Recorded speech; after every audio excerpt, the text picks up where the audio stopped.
On se retrouve aujourd'hui pour une toute nouvelle vidéo et aujourd'hui j'ai vraiment envie de boucler la boucle. Et oui, précédemment, on a fait un comparatif complet entre les banques traditionnelles et les banques en ligne. Mais on est aussi allé plus loin puisqu'on a comparé toutes les banques en ligne entre elles pour savoir quel était le mieux justement pour votre compte courant, mais aussi vos investissements tels que les livrets et le PEA. Et aujourd'hui, eh bien, on va aller plus loin puisqu'on va comparer justement toutes ces banques en ligne avec les différents courtiers pour savoir quel est le meilleur PEA, mais également, on va aller encore plus loin puisqu'on va comparer également tous les courtiers pour savoir quel est le meilleur CTO disponible sur le marché. Et oui, vos investissements méritent vraiment le meilleur et c'est pour ça qu'on voit tout cela dans ce comparatif très complet.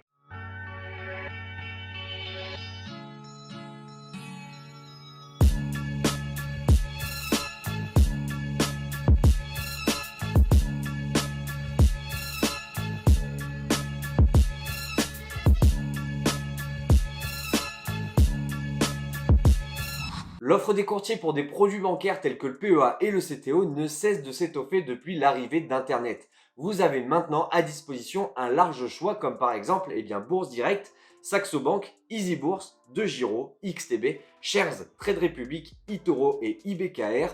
Et enfin, je rajouterai également à ce comparatif le grand gagnant du comparatif des banques en ligne, à savoir Fortuneo. Alors je plante le décor tout de suite dans ce comparatif. On va justement comparer les courtiers en fonction des frais qu'ils ont en commun.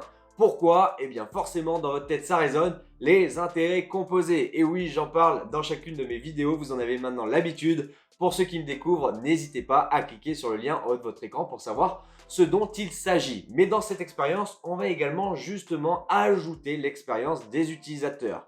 Pourquoi? Eh bien parce que ça peut être très intéressant justement d'avoir le retour des investisseurs sur l'utilisation de l'interface client, mais aussi de l'application lorsqu'il y en a. Eh bien oui, en effet, avoir des courtiers qui pratiquent les frais les plus bas, ça peut être très intéressant pour les intérêts composés. Mais si derrière, vous ne pouvez pas retirer votre argent, par exemple, si votre argent est bloqué parce que le courtier n'est pas celui qu'il prétend être, ça peut être très compliqué et ça ne fait vraiment pas plaisir. Donc, économiser de l'argent sur les frais, ça peut être très bien, mais à condition que l'expérience utilisateur suive. Pour le classement, vous en avez maintenant l'habitude, je reprends exactement la même méthodologie que lors de ma précédente vidéo. Le score NPM investissement est simple. Pour chaque critère, le premier courtier remporte le nombre maximum de points. Le deuxième aura donc un point de moins que le premier et ainsi de suite. En cas d'égalité, ce qui peut arriver, il y aura le même nombre de points pour les premiers et le suivant aura donc 2 points de moins et ainsi de suite. C'est parti, on commence ce comparatif avec le top PEA. Vous le voyez, les frais sont très intéressants car ils permettent de choisir le bon courtier pour limiter l'impact des frais sur vos rendements d'investissement. Vous constatez de suite que deux courtiers se distinguent concernant les frais du PEA. Saxo Bank qui termine à la première place pour les ordres supérieurs à 1000 euros et Bourse Direct qui termine à la première place pour les ordres inférieurs à 1000 euros.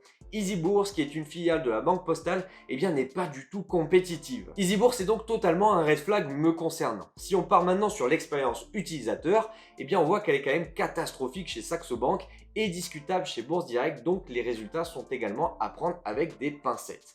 Malgré tout, si on prend également le grand gagnant du comparatif des banques en ligne, à savoir Fortuneo, on voit qu'il tire son épingle du jeu dans ce comparatif PEA. Voici le classement final des courtiers pour le PEA, avec la première place qui revient à Bourse Direct, suivi de très près par Fortuneo et Saxo Bank qui occupent tous deux la deuxième place. Sans plus attendre, on passe maintenant au comparatif du meilleur CTO disponible sur le marché. Pour le CTO, la bataille est un peu plus intense, en effet les frais sont ultra compétitifs.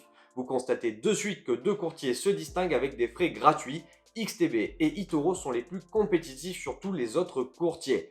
Attention, veuillez vérifier tout de même les spreads qui correspondent au delta de prix entre l'achat et la vente et donc à des frais cachés qui ne sont pas inclus dans cette étude puisqu'ils dépendent surtout du type d'investissement que vous ferez, donc faites très attention à cela. Globalement, 5 courtiers tirent leur épingle du jeu. XTB, Shares, Trade Republic, eToro et IBKR. Concernant DeGiro, attention à la grille tarifaire qui varie énormément en fonction de la géographie de vos investissements. Fortuneo, qui était le grand gagnant du comparatif des banques en ligne et qui tirait son épingle du jeu au niveau du PEA, reste tout de même dans la moyenne des courtiers, donc très intéressant également. Finalement, on arrive au top 3 suivant, eToro qui occupe la première place, XTB qui prend la seconde et Trade Republic qui prend la troisième. Voilà, on arrive à la fin de cette vidéo et donc on a vu qu'à chaque comparatif, on a un top 3 qui se dessine. En effet, au niveau du PEA, La première place revenait à Bourse Direct, suivi de très près par Fortuneo et Saxo Bank, qui pour ce dernier, le retour utilisateur était un petit peu décevant.